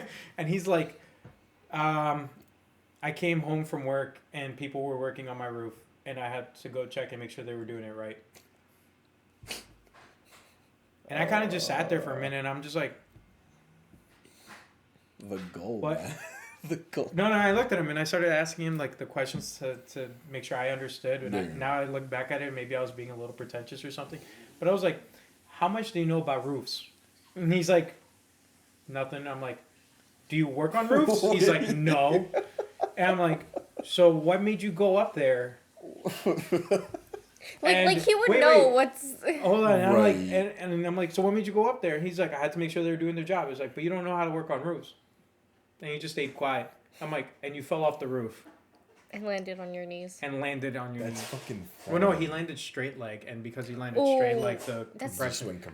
Yeah, exactly. So that it for was. some reason, I forgot thought he what always knee it landed was. on his knee. That's fucking. No, funny. he didn't land on his knee. He landed straight leg, as far as I know. What? That was the only way that it made sense too. Because if he Dude, landed on your landed knee, on both feet, and he was just like, "Why do I get shorter?" Looked around and like his knees are just like. So that's my favorite story. When like my family's like, "Well, you should know how to do this." I'm like, "That guy told things that he knows how to do that, and he fell off a roof and broke his knee. What do you want me to do?" I'm like, there's just stuff that I just don't know. I don't know how to put up a shelf for my life. No, right? yeah. I don't. I admit it. I don't know how to put up a shelf. But my family's like, you should know how to put up a shelf. I'm like, teach me how to do it. And then they all look at, and none of them then also know how to do it. So then it's like. Yeah. That's the one thing about Spanish ingenuity is like the guy should know how to do everything. The guy should know how to fix a car. Come look at my car. I'm like, I have no idea what I'm looking at. It's like, as far as I can tell, that's an engine. And you just gotta slap it or something. Just slap it once and be like, yeah. I'm like, that's the engine. That's the battery. I don't know what that cable doohickey does. He's like, I think that's where you put the oil. And he's like, and that's a windshield wiper fluid. I'm like, oh shit. Well. So I'm just like, yeah, that's the immigrant way of doing it. Like you grew up learning how to do all that, but nobody taught me, so now I don't know how to do anything. You know where it comes from? It's that thing, never showing like weakness or you don't know how to do anything. Yeah. It's just like not admitting that you don't know how to do something because it kind of makes you seem like soft or it makes you seem like you don't know. You're just an idiot, like smooth brain. But then at the same time, our immigrant parents will ask us to translate things. Yeah. They ask me I have that all the time. time. Since 2 years old, dude. Since I can you translate this legal document? I'm like, I don't know these words, but you know English. I am 5. Right, as if hello, that's Sophie. like Hello. I'm sorry for everybody who's listening right now. I'm keeping that in the video. My mom just walked in and just said hi to Sophie, so that was the end of that. But I had this recently happen with my dad. The whatever new medical clinic he's going to, because he's becoming a trucker, so obviously he has to go through some like health checkups and stuff, right? And they sent like a text message to him about like a personal medical assistant, like to help with like appointments, refills, and stuff. And obviously I can do all that. It's nonsense, right? I'm like, future son-in-law can do it for you because I'm not gonna bother. But like, I read through it. Yes, I know. But I read through it and I'm like, it's nonsense. And so and then he starts getting mad. He's like, why don't you explain to me? And I'm like, okay, here's the explanation. He's like, oh, it's nonsense. I'm like, yes, I know. I was trying to avoid this 10-minute long conversation. Yeah. It's like so annoying. It's like they expect you to know it, but then when you know it and you're trying not to waste their time. They get mad because they want you to explain it, and then once you explain it, you're like, oh, okay, it's nonsense. I'm like, right. I'm like, what do you pick one? Either you want me to handle it for you, or you don't. Yeah, that's so true. Like you're gonna call me an idiot the whole time while I'm the only person that can help you? Are you sure? All the time. That's how you grew up, man. That's how I grew up too. 100%. But the one thing I will say, at least my dad, like, he has admitted he has felt really bad about, he's like, because he says he's like, anything that I've accomplished in life is my own accomplishment. He's like, I can't take any credit. Your mom can't take any credit. Nobody can take credit because he's like, we didn't help you because we didn't know how this system worked. Like, yeah, we no, didn't my grow up family here. doesn't know So those they're words. all just like, yeah, you had to figure everything out by yourself. So he's like, I can't. I mean, that's how it and was he for feels me. bad for that. He feels bad that he couldn't help me with that. But then I also, like, in turn, I go, well, yeah, but you were working, like, you would be leaving the house at 6 and coming back at 9. Because he was being the breadwinner. Right. So I'm like, so of course, like, you couldn't, like, even if you were there and knew what to do, you couldn't help. Because you were tired. Right. But, yeah, I guess, like, sometimes it's like, I am really grateful for my parents for, like, that work that they put in. Though sometimes I just wish, I'm like, maybe just listen for 5 seconds and don't put in your input. I don't need it. That happens with us too in our relationship. You said, time to time. yeah. I was like, I don't need you to solve my problem. Well, we both grew up the immigrant way. What do you want me to do? Right. Some of those things stick with you. I don't know. Do. Yeah. Like a lot of it sticks for me. Like always, like trying to solve an issue that has like no like. Yeah. Sometimes it doesn't need a solution. Or no, sometimes she's even caught me too with like way before when we were talking Yeah. about it. It's like, oh, you have anxiety? Stop. Oh yeah, That was in the beginning of our relationship. He didn't understand it. Don't. You have anxiety? Don't. Yeah, he No, I didn't did it, I understand did it it, I until did. he ended up having like a bout of anxiety or like an anxiety episode, and then he's like, "Is this what you feel all the time?" And I was like, "Yes, yes, motherfucker, this is my life." He's like, "I'm so sorry." I'm like, "You should be." I mean, yeah, like Really that, some of those things stick with you. I mean, some of it is good, some of it is bad, and it's Yeah. like it's just one of those things that. It's like a person. It's like per a person paradox, thing. Yeah, really. but now you know what, It is. like, but at the same time, as messed up as it sounds, now I know what not to do with my kids. Yeah. Oh, That's it's just like- literally the opposite of like a majority of the stuff. Yeah, Be- but I mean, I should still feel like just in case my kid acts up a little bit, just you don't have to hit them. Just pistol whip 'em. No, I'm just gonna drop them off at my. He said it. I was doing the threat. I was just doing this. That's it. Him, he's like. Nah, I would just Not in my farmhouse. listen. Bucko. I would just drop them off with my dad and be like, put their ass to work. 'Cause that's the one thing. My dad. My parents put my ass to work. I know. So my dad, like I said, my dad works in construction. I know a lot about like all of that nonsense because I had to type up all his invoices, and I would Right. sometimes go with him to jobs, and he would be showing me what needs to be done, so I would know what to type up in English, for him to be able to like charge people for it. So I'm like, sometimes it's like good, like put them to work. Yeah, you learn a lot at a young age. My dad used to I take think me it's to good do, to have like that practical knowledge. Yeah, Have like enough. definitely. Yeah, I have like a bunch because of my dad too. Same thing. Like whenever he would just take me to work sometimes when I had nothing Yeah. to do. He would just take me, so I knew how to like do stuff for like graphic design, and I knew how to like make the fuck. Now I don't know shit. I'm smooth. I know. Like they were like the bosses. They would be like, "Hey, can you make like this banner for like one of the things that we're gonna make a steel beam?" And like I knew how to do Yeah. that shit, and I was Oh, I like 8 remember years that. old, dude. I don't even know what I carried over from my dad. I think I could spot a car from a mile away. That the camera died. Oh, okay, great. I could spot a car a mile away and tell you what it is, easy, because of my dad. But Oh, okay. but I don't know what I took from him honestly, because half the time when I'm with him, it's like he wants me to learn about his business by not explaining the business, but having me next to him as he's doing the business. So I have no idea what's going on. I'm just like, okay. He's like, yeah, there's a Well, I black think book. you- Wait, what is it? It's like there's a red book and a black book, and I have no idea what either of these books do. Right. I googled it, now I know. Well, like, But I feel like you have like the people skills. I think that that's might just be. me, Colombian. Well, I don't freaking People know. skills I was trying to also, give him a that's important, man. compliment. He's just like, nah. That's just being Colombian. I've never met a Colombian that doesn't have people skills. Have you not noticed that? Most Ukrainians are like weirdly socially awkward. No, It's either they're like But really every upbeat Colombian and will stuff come and- up to you. Colombians are just natural extroverts. They'll come up to you That's and so adopt you weird. as an I think introvert in, and be like, done. Yeah, I think Latino culture. You mean is how very, we very ended up in a extroverted. relationship? My mom loves to talk to people. As soon as she finds out they know Spanish, it's over. Friends. Yeah. And then it's like kind of like I kind of have that, but I'm also new, so it's very weird. But it's also there. I guess that was also like pre-put into my brain that you just have to I don't know. like Yeah. friends. In and my shit, but- maybe it's just from the women in my You're family. introverted. It's like I love gossip. I love Chismosa. gossip. Jeez. Chismosa. See, yeah, 100%. Whoa. I don't know. It's like the little old ladies. It's so weird because it's Yeah, my yeah. entire family. Everybody like gossips about one another and everything, but I don't want to be in it. I love hearing about it, Yeah. but the moment it's my drama, I'm like, no.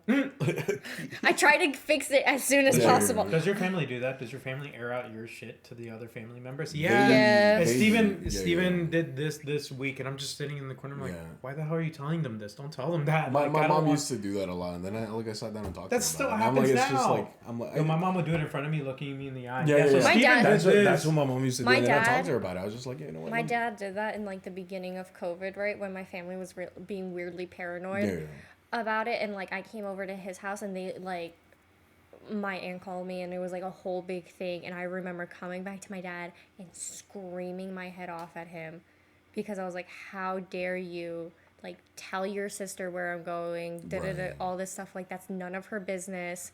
And because I threw it back at my dad, because my dad's always like, whatever happens in this family stays in this family. And he really means like our family unit. So not extended family, not his sister and my grandmother and anybody. He's like, no, me and you, we're one family unit. Whatever happens here, happens here. It shouldn't go outside. And then I told him, Mom was like, you violated that rule because there was no reason you should have told your sister that. Right. And so, but yeah, that's why I was like, that's why I don't tell my family anything anymore. They're always like, they're like, you never call, you never tell us anything about your life. Like, even like when I got like a promotion on my job, I told my dad, until I sign that paperwork, until like anything, don't tell them anything. Because all of a sudden they're going to start calling, they're going to start doing this, they're going to be like, how much are you making? I'm like, it's none of your business. Yeah. It's none of your business. Yeah, not with my family. My family is like, oh yeah, it's your business. We're going to tell everybody about it. Oh no. Yeah, no. It used to be like that for me, dude. It sucks when it's like that. It really does make you feel bad because you're constantly being compared. Which is another big thing growing up, being compared to other immigrant kids. Oh, I didn't get compared. They just talk shit about me to everybody. I was compared to I grew up with two of my cousins. So, my dad's sister's son, and then like a second, third cousin. I don't really know by the family tree, but we all grew up together. But the problem was 2 boys, 3 years older than me. Yeah.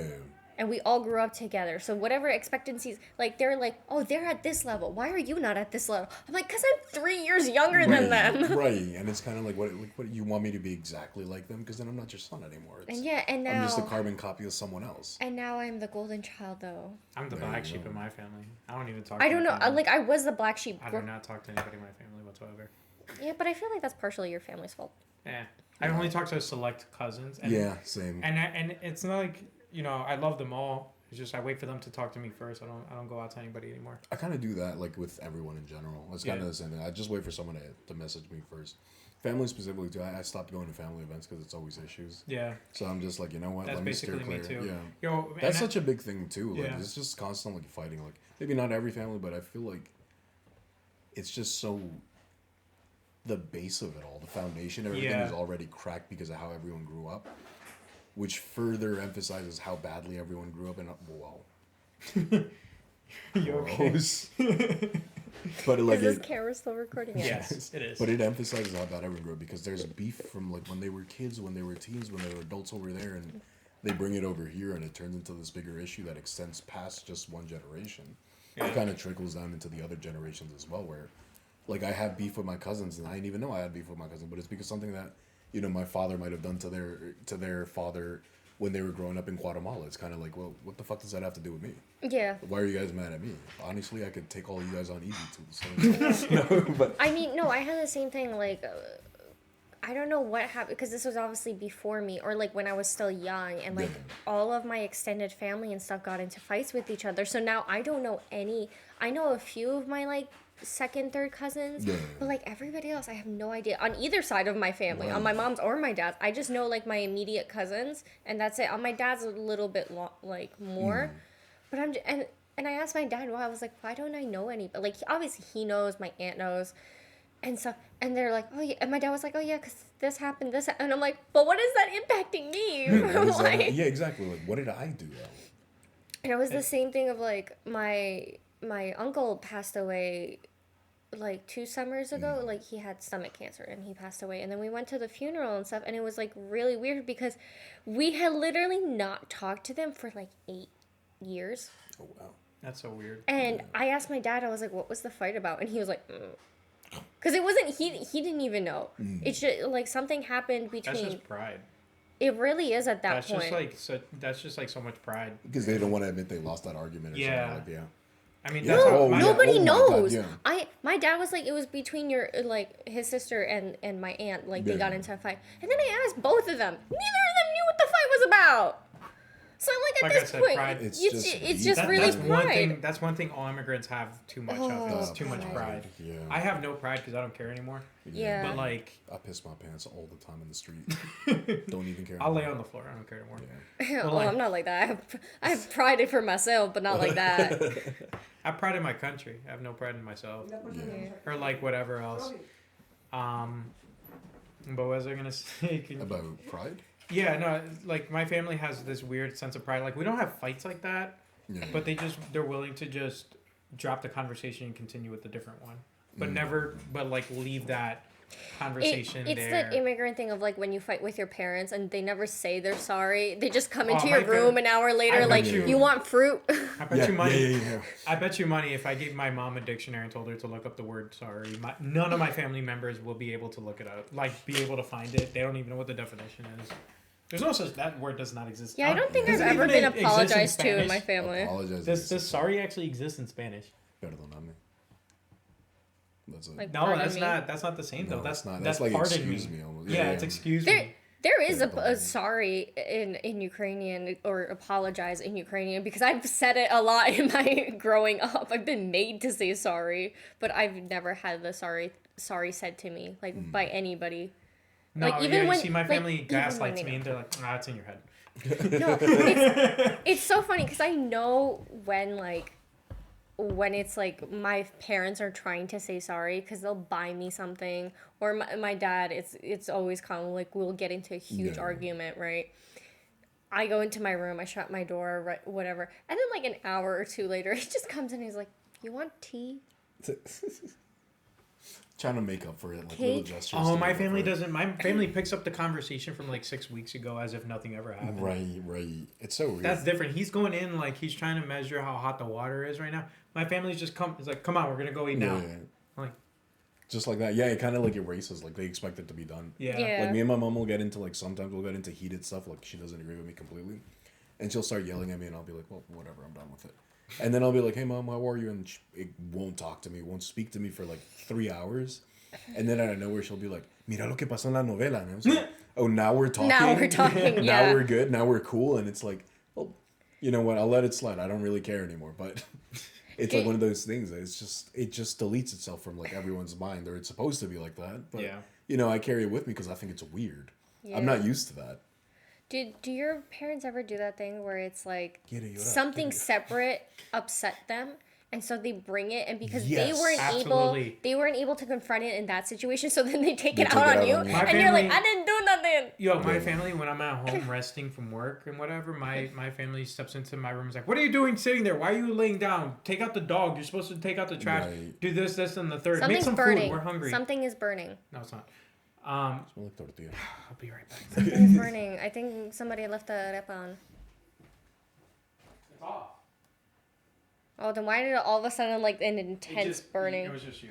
Oh, okay. Damn, girl. We're over here trying to make a podcast. Oh, I'm sorry that I don't want us to die in a fire. I'm okay with it. Anyways, we were talking about suicidal earlier. Yeah. No, I already forgot what I was saying because you made me had to get up. They make you like come into your room, like they specifically seek you out to yell at you. Oh no, yeah. So yeah, when I'm just relaxing, they just come into the room, burst in, and be like, what are you doing laying down? Just you got to cook some food. Take out the dog. Do this, and the third. I'm just like, dude, like you just. And you know what I do now? I'm just looking at them. It's like, hi, good afternoon. Nice to see you. Thank you. My day at work was very nice. And they still look at me and be like. Yeah, they look at him like he grew a third head. Like, yeah. Yeah, and I'm just like, yo, and I literally say it sometimes. I'm like, yo, you woke up ready to fight. Right. You came in with willingness to fight. I mean, sometimes that does happen. Like, you wake up and you're just in a bad mood, but it's like... I know, but come on, you shouldn't be taking it out on people. Or at least, like, I feel like, at least that's a good thing, because I know I picked that up from, like, my family, where it's like, if... I like how this happens whenever I lift my arm. The titty, the third titty. What the fuck? Weird. But there's children watching out there. Stupid. But like I know I have that habit of like sometimes like projecting onto other people. So now it's like I just tell them like I'm having a bad day. Is there a reason? No, I'm just having a bad day. And I'm just like, okay. Right. Sometimes you just accept it. Like, what else can you do? Yeah. Yeah. But it's like I feel like just the acknowledgement, because then I ask my dad all the time, is something wrong? Yeah. Did something happen? I Did don't I even- do something? He's like, no, I'm good. I don't even ask. I'm like, And then "You 5 came minutes here later ready." starts yelling. And I'm like, Yeah. No, my family just comes in ready to fight. Right. They don't care what you're doing. Dude, I could be walking the dog and they'll be like, oh, look, you finally did something. And I'm like, though I love how it's like none of them ever do it themselves. or the best one, it's like when you're washing the dishes. Steven, wash the dishes. I'm just like, I don't even want to wash these things anymore, man. Yeah, when it's like when you get told to do it, you don't want to Or do like it. I'm cooking and they're like, you better wash the dishes. I'm like, I didn't even finish cooking yet. Damn. Wait. At least wait till we're done at eating. Least a little bit. Yeah. At least some time. Yeah. Yeah. I can't say anything because my dad does get me on stuff, but then I get my dad on stuff too. Yeah. Like it's a pet peeve of his that I just leave the dishes in the sink, but we use the dishwasher, so I'm like, but we just load everything into the thing, and I'm like, but you do it too. So, but he's like, no, but you do it. It's not me. You do it, and I hate that. I'm like, I was like, I got this habit from somewhere, and it's from you. And so once I started taking pictures of all the stuff my dad messed up. And then I sent it to him, and then I sent it to his sister. Because he would tell my aunt, and my aunt would then lecture me about it. Okay. Yeah, because he's like, I don't have the authority as like a motherly figure, right? So I was just like, all right. And so I sent it to him, and now nobody says anything now. And I'm like, see, I'm not the only one. Right. Oh, I hate No, that. if I bring anything up to my family, they're like, you're still stupid. Got him. Your family is a whole nother You get used to it ballgame. eventually when you leave. Yeah. Just Anyways, go no contact when you leave. Yeah. Yep. I wonder sometimes if that's like the way to, if like the general, if the generational trauma, but just start scatting. If the solution to generational trauma is just sometimes you have to just go no contact. I think it's like giving yourself space. I think that's an important thing. Like just giving everyone a little bit of space between each other, and like doing the best to communicate. Half the time it won't work, but giving yourself space and then communicating a little bit, because then people can process stuff a little more. But then I feel like it only works for yourself, because your family would just look at you and be like, why are you exiling yourself? Why are you doing this to yourself? And they don't understand that it's them. Yeah. And even if like you I'm not doing this for me, I'm doing this. Oh well, no, I'm doing this for me. But it's kind of like it's coming from a place of like I don't want to associate with you because of what it is you do. Yeah. That's what happens. But you know, I mean, like I said, at least some things that they taught us does work out well. They do. They translate over for like something. I'm just remembering like that trip to IKEA, and we did it the immigrant way because it didn't fit. You don't drive, so you wouldn't know. But you probably experienced it as a kid. You ever go to a store with your family and there's too much stuff, and now you gotta like be bunched up in the corner? Yeah, absolutely. That's what we did. And we went to IKEA, and she bought a mirror. Yeah. Was it a mirror? It was a mirror. We bought a mirror, right? My car is small.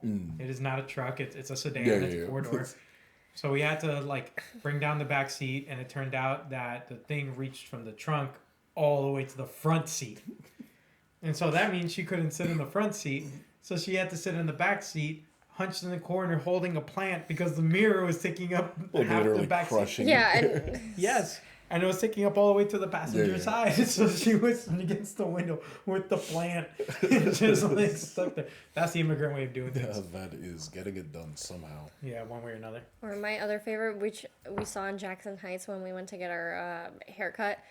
So you know how sometimes they put like that little mirror on the corner so you can see who's coming. So these people put a mirror, but it wasn't that actual mirror. It was like the rearview mirror from a van. Yeah, what? So I was like, I mean, I was like, I mean, yeah, that kind of works, I guess. It doesn't work. I mean, I don't know. It was on the second floor too, so I'm like, I don't know who you're expecting to come up to your window and But I don't know either.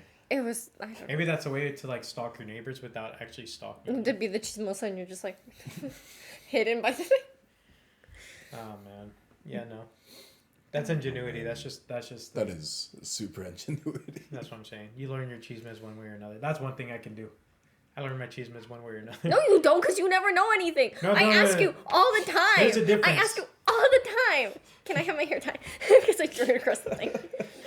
No, there's a difference. I'm a guy, and no, I'm Spanish because I know the general chisme. Yeah. But I'm a guy because I don't ask the questions about the chisme because I don't want to know that much about it. Right. It's like, oh, this guy is seeing the girl. All right. That's it. That's all I need to know. I don't give a shit about anything else. Right. I go and tell her, oh yeah, that guy's seeing this new girl. She's like, who's the new girl? What's her name? What's her hair color? What's her ID? Where does she live? What happened to the old one? Why do you... Social what happened to the old one? address. Where is the old one? Is the old one okay? How do they break up? Where does she live? Yeah. What's her social security number? I'm like, I don't fucking know any of this. No, but sometimes, like, he'll be like, oh yeah, like, somebody in our friend group, like, a couple got into a fight. That's it. That's all the information. Yeah. You can't just tell me somebody got into a fight. That's you all you have need to to know. tell I me wanna know. what the fight was about, because I want to know who's wrong. Right. And then he's like, why don't you just ask them? And I'm like, I don't want to get involved in it.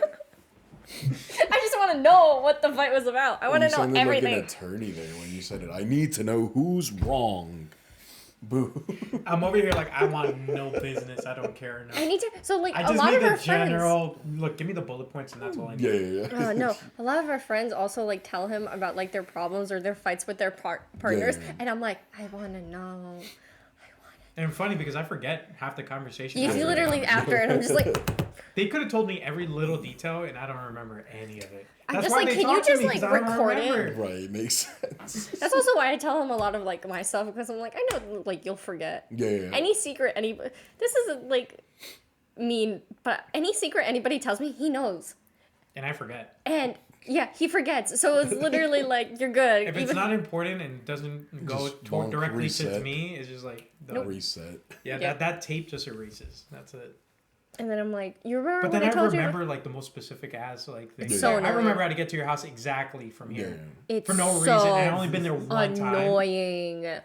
It's like so annoying. It's so selective. My brain is so selective. It's like, oh no, I know exactly where you live. And they're like, he remembers what do you mean? the dumbest things sometimes. I don't remember secrets, but I can remember directions really well. Like I don't remember what it was. I was trying to remind him of something that happened early in our relationship, right? Yeah. Doesn't remember. It was a fight too, and I was like, "How do you not remember when we had a fight? Because we don't have that many fights." But he's like, "No." But then he randomly remembered a story that I told about when I was driving in my little Beetle and I was blasting music, and he remembered the specific artist I was listening to and corrected me on it. Yeah. But he didn't remember what the first fight we ever had about was. I was like, really? Yeah. Yeah. That's fucking funny. It's so annoying. Actually, She's like, I was listening to some metal song, and I was like, you were listening to Beartooth. I remember that. See? But then if we go to the grocery store, I'm like, do you remember what we need to buy? He's like, no. It's like, did you write it down like I told you? No. Fuck? That's so funny. I was like, why did you write it down? Because I thought I'd remember. I'm like, well, clearly. You do not. Yeah. That's exactly how That's it was. fucking So funny, annoying. dude. Oh, man. That's where your immigrantness shows off. You think you could remember it, and you never do. I don't remember shit. Yeah. Oh, man. All That was right. good. Yeah.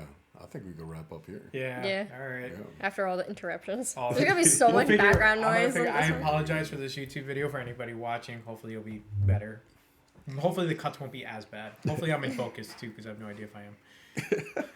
You could just put in like little ads like That's exactly what I'm gonna do, because I got no other option. just put in Do you know like how many visit my interruptions? website. Technical difficulties. Yeah. Do you know how many interruptions we've had that now these people won't know You're about? just gonna have to put like in the little thing like background music. Please ignore my That's grandmother. exactly what I'm doing. All right, guys. Thank you for joining us for the Immigrant Special. Thank you. Thank you. The Immigrant Special. Thank you guys for joining us on another BNS podcast. We greatly appreciate the continued support. And feel free to tune in on next week's episode. And thank you so much to our guest, Anna. That you can no longer see because the camera. Yeah, because the camera died on us. We're just gonna put a crudely drawn picture, probably. It's gonna be a stick figure.